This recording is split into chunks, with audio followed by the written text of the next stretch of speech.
Esse é o único canal no YouTube que tem a Bíblia comentada versículo a versículo. Então seja bem-vindo, muito bem-vindo, que bom ter você por aqui. Vamos continuar junto nesse comentário da Bíblia versículo a versículo, tá certo? E o tema desse vídeo é muito importante, querido. Presta atenção. Esperança e pecado, as escolhas diárias. Vamos pensar sobre isso? Então vem comigo até o final, não sai daí. Vamos junto?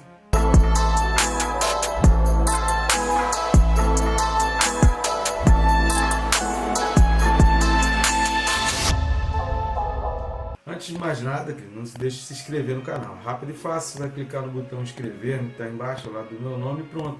Você já vai estar inscrito, sem tomar outro tempo, sem atrapalhar, inclusive, o andamento desse vídeo. Eu recomendo também, sugiro aí, clicar no sininho. Clicando no sininho, marcando a opção todas, você é notificado a cada vídeo novo.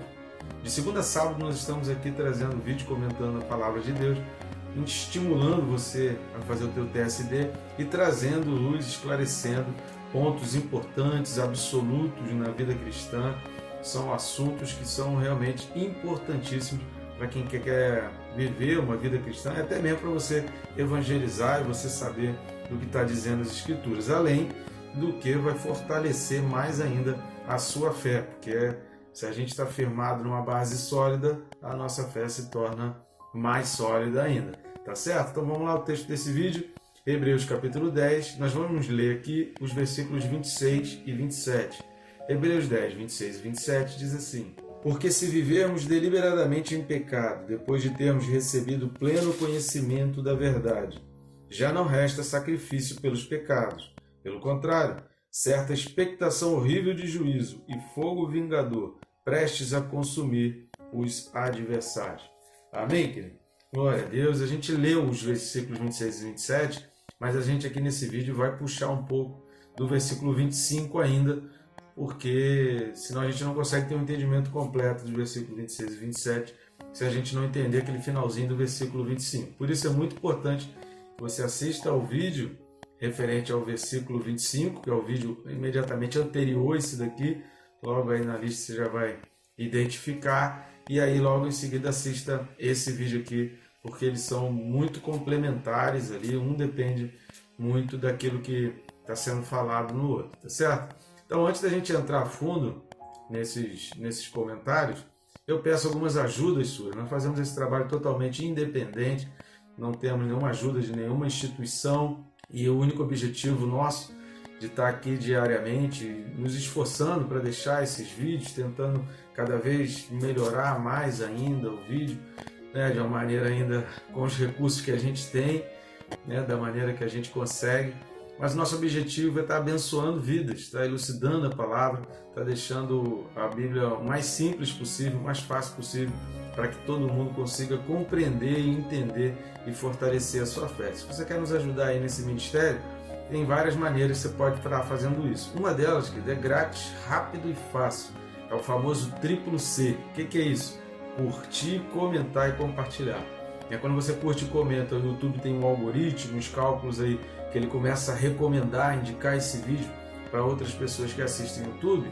Mas quando você compartilha, você leva esse vídeo para pessoas que talvez não tenham o hábito de assistir o YouTube e nunca vão receber a recomendação, a indicação. Então assim a gente aumenta o leque de opções e o ID de Jesus, de levar a palavra de Deus por toda a terra, se torna cada vez mais real ainda quando a gente vai trabalhando em união. Agora, uma outra maneira que você também pode estar ajudando o nosso canal e contribuindo também para o nosso ministério, além de estar sendo muito abençoado, ainda aqui na descrição tem aí o mais, no primeiro link, os outros links também, mas no primeiro link você vai ter um menu de opções, que é o mesmo que vai ter aqui nesse QR Code. Se você ler esse QR Code aqui do lado, você vai ter também esse mesmo menu de opções. Nesse menu de opções você vai poder adquirir os nossos livros, que estão começando a aparecer a capinha deles aqui do lado. Você pode adquirir o livro em papel, tem no Mercado Livre, tem digital na Hotmart, tem o nosso canal na Amazon, através do qual você pode adquirir tanto em formato digital quanto em papel. Então tem uma variedade de opções, de preços, de escolha. O bom do formato digital é que não tem frete, você já pode comprar e começar a ler imediatamente. Então é mais simples, mais seguro, mais garantido de você ter o material ali, né? Sem depender de correio, sem depender de tempo e sem pagar o frete. Então, no final das contas, acaba saindo bem mais em conta, né? Bem mais barato. E assim você está nos ajudando, está contribuindo. São livros, são meditações imprescindíveis. Eu tenho certeza que não só você vai gostar da leitura do livro, como você vai recomendar e ainda vai comprar para presentear pessoas, tá certo? Então vamos junto nessa caminhada. Primeira coisa que a gente vai observar é voltar ao versículo 25. A gente precisa voltar ao final do versículo 25, porque quando nós falamos aqui nos versículos 24 e 25, a gente falou da questão do uns aos outros, da gente não ficar isolado, da gente não ficar sozinho.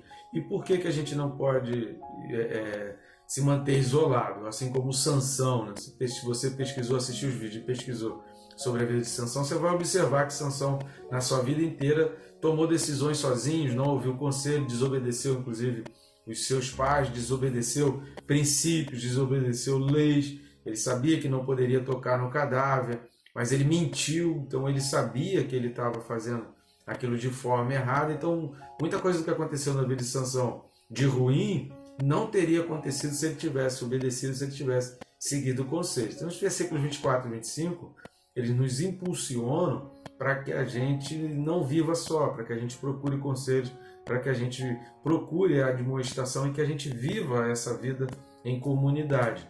E por que isso? Porque o final do versículo 25 ele vai falar: e tanto mais quando vedes que o dia se aproxima. Esse dia é o dia do retorno de Jesus, ou também pode ser o dia em que nós entraremos para a glória, que nós partiremos.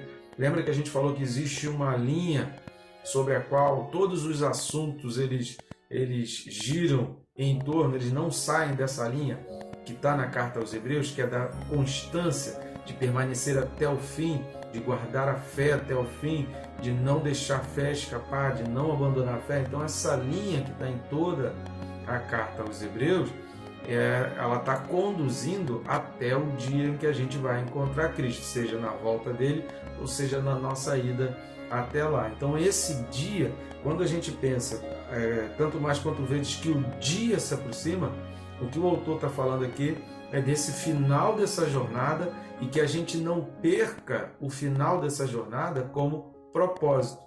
O autor está trazendo aqui que quando a gente tem um propósito, quando a gente sabe que o nosso propósito é eterno e que esse propósito ele é incomparável, a gente enfrenta as dificuldades aqui, a gente nega coisas aqui porque a gente sabe que nada do que oferecerem aqui que pode parecer que seja bom vai ser melhor do que aquilo que Deus tem preparado para nós. Então, o dia se aproxima, quanto mais vezes que o dia se aproxima, está falando de propósito, de objetivo de vida.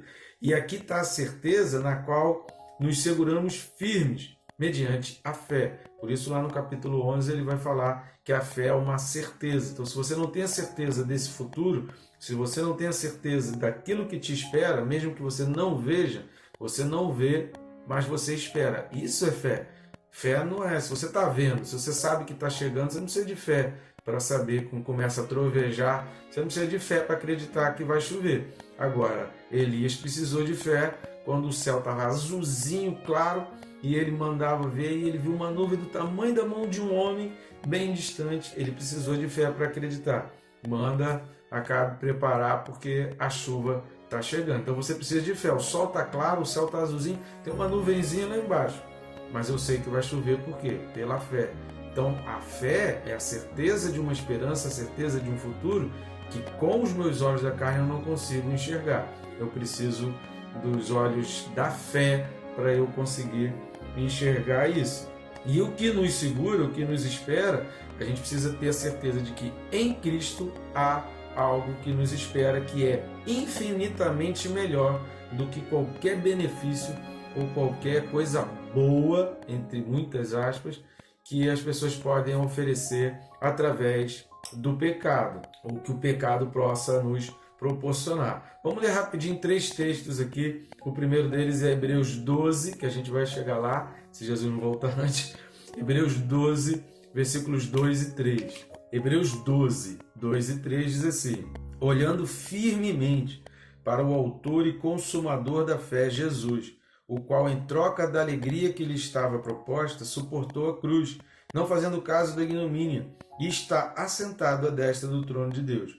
Considerai, pois, atentamente aquele que suportou tamanha oposição dos pecadores contra si mesmo, para que não fatigueis, desmaiando em vossa alma. Então Jesus suportou porque ele sabia daquilo que estava proposto para ele. Então a gente precisa olhar para o que Jesus fez atentamente, porque ele suportou tamanha oposição dos pecadores. Então quando eu rejeito a Cristo, eu estou me colocando na posição desses pecadores que crucificaram a Jesus também. Vamos ler mais um texto, Romanos capítulo 8, versículos 18 e 19. Romanos 8, 18 e 19 diz assim: porque para mim tenho por certo que os sofrimentos do tempo presente não podem ser comparados com a glória a ser revelada em nós. A ardente expectativa da criação aguarda a revelação dos filhos de Deus. Então nós somos filhos de Deus quando a gente está tendo por certo a esperança que Deus tem preparado para nós, quando a gente tem certeza daquilo que Deus vai guardar para nós e que nada do tempo presente, seja os sofrimentos, sejam uma proposta de um benefício, vai se comparar àquilo que Deus tem reservado para nós. Só mais um texto, 2 Timóteo 1, versículo 12. Segunda carta de Paulo a Timóteo, capítulo 1, versículo 12, diz então assim: e por isso estou sofrendo estas coisas. Todavia, não me envergonho, porque sei em quem tenho crido. Estou certo de que Ele é poderoso para guardar o meu depósito até aquele dia. Ou seja, se eu tenho certeza, se meus olhos estão firmados no futuro, se meus olhos estão certos de um futuro, que eu acredito nesse futuro baseado na promessa. Lembra que a gente perde a fé quando a gente perde a promessa. Uma fé sólida, ela permanece sólida, firmado em uma promessa. Então, se eu começo a enfraquecer, esmorecer a minha fé, quando eu começo a perder os meus olhos da promessa, daquilo que Deus prometeu. Então, eu mantendo firme os meus olhos na promessa, na certeza daquele dia, na certeza do que realmente me espera em Cristo, as coisas desse mundo, elas não vão conseguir me desviar e me tirar daqui. Então, por isso que lá em Hebreus 10, o autor vai falar que ter um propósito, saber o dia, saber que eu estou olhando para o futuro, saber que eu estou mirando para o futuro e vou admoestando e a gente vai consertando e a gente vai aparando as arestas uns dos outros, sem perder o foco, sem perder o propósito, é fundamental para não viver uma vida no pecado.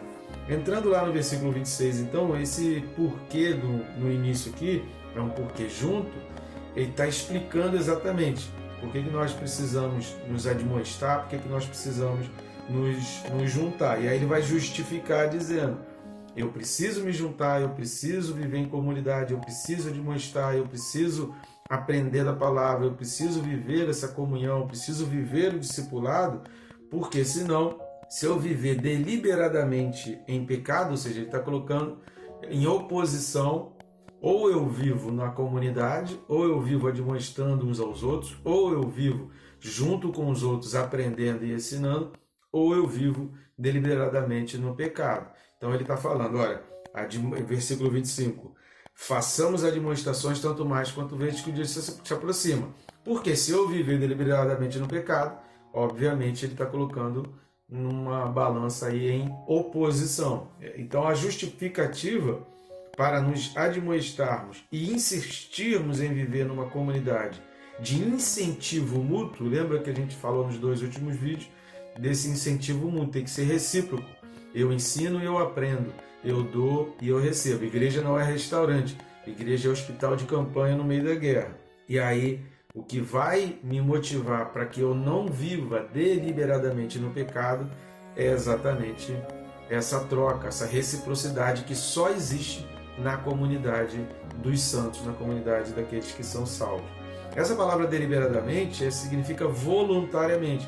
É você fazer porque quer, é você fazer porque você decidiu fazer. Então, viver no pecado deliberadamente é quando o pecado, as coisas do pecado, os encantos do pecado, realmente são uma escolha e a gente escolhe fazer aquilo. Isso só vai acontecer quando a gente tem o pensamento de Esaú. Qual é o pensamento de Esaú? Vamos dar uma olhada lá em Gênesis 25, do 31 ao 34. Gênesis 25, de 31 a 34, fala o seguinte: Disse Jacó, vende-me primeiro o teu direito de primogenitura. Ele respondeu, estou a ponto de morrer, de que me aproveitará o direito de primogenitura? Então disse Jacó, jura-me primeiro. Ele jurou e vendeu seu direito de primogenitura a Jacó.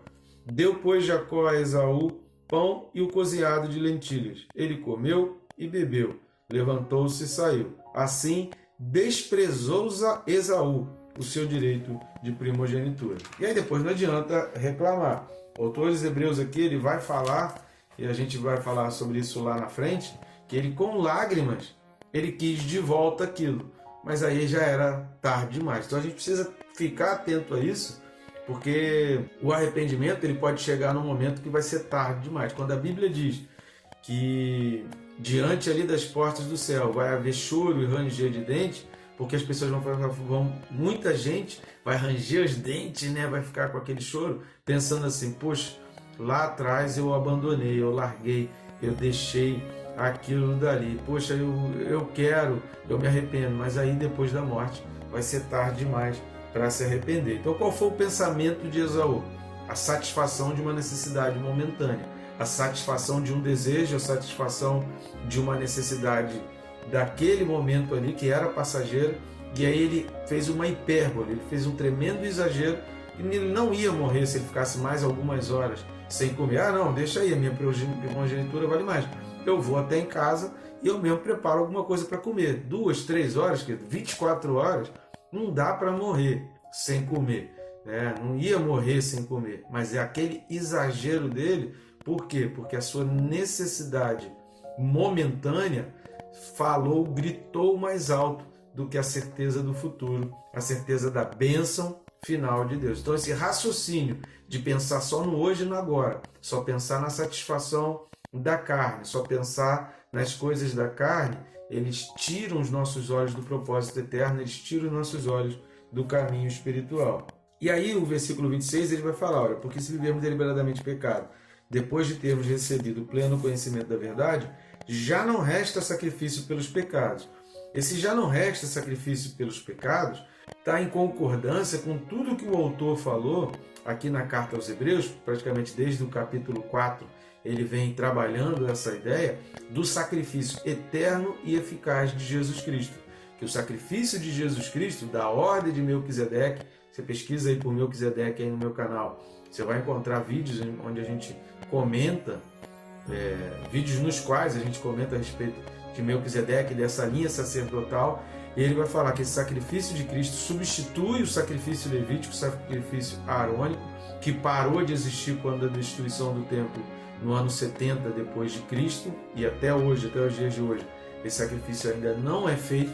Então o sacrifício de Cristo substitui esses sacrifícios e ele é eterno e eficaz. Quando o autor está dizendo que ele é eterno e eficaz, e ele enfatiza várias vezes, desde o capítulo 4, praticamente em quase todos os versículos, a tônica gira em torno disso também, além dessa permanência e da constância. Por que ele está falando isso? Porque quando a carta lá enfatiza várias vezes que o sacrifício de Jesus é eterno e eficaz, ele está também dizendo que após esse sacrifício não haverá outra forma para o perdão e remissão de pecados. Quando ele está dizendo que o sacrifício de Cristo é eterno e eficaz, ele está dizendo que ele é a última alternativa, que ele é a última chance. E aí, inclusive, a gente falou sobre isso em vídeos anteriores, não é para Cristo morrer várias vezes. Ele morreu uma única vez e assim também ao homem. Está ordenado morrer uma única vez e depois disso o juízo. Então rejeitar esse sacrifício por si só já é uma escolha. Quando a gente está rejeitando e escolhendo o pecado, por si só a gente já está fazendo uma escolha. Vamos dar uma lida lá em Mateus 12, versículo 30. Mateus 12, versículo 30 diz assim: quem não é por mim é contra mim, e quem comigo não ajunta, espalha. Por quê? Se eu estou rejeitando o sacrifício de Jesus Cristo, cara, o sacrifício que Jesus fez por amor, ele se entregou, ele se esvaziou, a gente falou sobre isso em vários vídeos passados. Como é que eu posso rejeitar e desprezar algo que alguém fez por mim para que eu tivesse um benefício eterno, para que lá na frente eu tivesse a glória e eu vivesse na glória? Então, ao rejeitar isso, eu estou me colocando na outra posição. Lembra lá no Evangelho de Lucas, no rico e Lázaro, na história de rico e Lázaro, Então, alguns pensam que é parábola, mas outros pensam que não é parábola. Mas, enfim, nessa história contada a respeito do rico e Lázaro, não existe muro, existe abismo. Então, ou se está de um lado, ou se está do outro. E indo lá para Hebreus 10, o versículo 27, ele vai falar o seguinte: pelo contrário, certa expectação horrível de juízo e fogo vingador, prestes a consumir os adversários. Ou seja, os adversários de Jesus, existe um fogo vingador preparado, existe uma expectação horrível de juízo para quem é o adversário.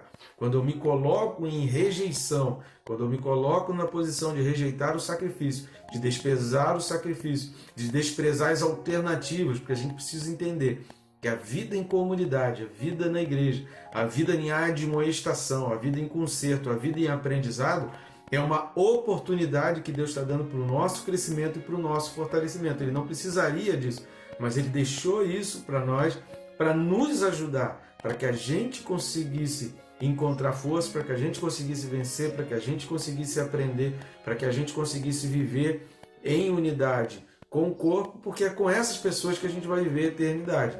Como é que eu quero viver uma eternidade com Deus se as pessoas que também estarão nessa eternidade eu desprezo? Então é incoerente, não tem coerência nenhuma em eu desprezar a Cristo e depois querer viver a eternidade com Cristo. Não há coerência, a nossa vida precisa ser coerente. E essa coerência começa aqui, essa escolha começa aqui. Nós precisamos fazer a escolha. Ou eu abraço uma esperança futura que eu não vejo, mas eu acredito pela fé que esse Deus não é capaz de mentir e que vai me entregar, ou então eu faço como Esaú e satisfaço os desejos da minha carne momentânea, na certeza de que há uma ardente expectativa de juízo, há um fogo consumidor que já está me esperando. Então eu preciso decidir. O futuro é as duas opções: ou o fogo consumidor ou a glória eterna ao lado de Jesus Cristo. Agora, as minhas escolhas hoje determinam o caminho para onde eu vou seguir. A gente fala muito mais a respeito disso e eu vou pedir a você que anote aí e assista esses vídeos. Hebreus 6, versículos de 4 a 6, são 4 vídeos. Então assista aí, a gente tem disponível no canal Hebreus 6, de 4 a 6, vai lá, assista esse vídeo. Outro vídeo também que nós já temos aí, que nós falamos sobre isso, a questão da guerra espiritual, Hebreus 10, versículos de 11 a 13. Hebreus 10, de 11 a 13, também já está disponível no canal e a gente fala sobre a guerra espiritual. E é no livro de Apocalipse que a gente tem o estudo do livro do Apocalipse, inclusive uma playlist separada para Apocalipse aí no nosso canal. Você pode ir lá na playlist e assistir ao vídeo correspondente a Apocalipse 12, de 7 a 9. Apocalipse 12, de 7 a 9. Então esses Hebreus 6 são 4 vídeos, né? Hebreus 10, 5 e Apocalipse 12, 6 vídeos. Esses 6 vídeos vão te ajudar a entender muito melhor essa questão dessa guerra espiritual e vai te ajudar, e eles vão te ajudar, né, nessa tua escolha, na certeza da esperança do futuro. Querido, o futuro é certo.